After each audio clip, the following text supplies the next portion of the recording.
ده 3 روز پیش از آیلب گرفتم گفته میفهمی قنچق بیا روزی نمی بگم هشتم بود قطعی همون زنک در پیش زنکا قرآن اتا قنچق گبزم اکا گوش کمارا نه اکا گوش کمارا اکا میگون فرزندی پدرم باشی اینجا همه تینجا اکا یگم گپ چم نیست یگم کس دنیای نیست که بزنم بکشه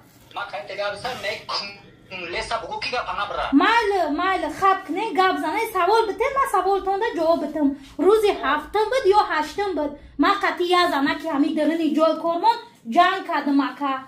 ای بی خودم شید جنگ کردم با اومدم ای اکا گفت سرک تخم میکردی کار میکردی ما گفتم برا در پدرت نالد ای بی دهانی خودم شید ای تفاکم گیری برو آدم ای دهانی در بیرون ما گفتم که هیچ گپ نیست اینجا پروسه یا ماما روزه دیگه یا زنکی دیگه انوار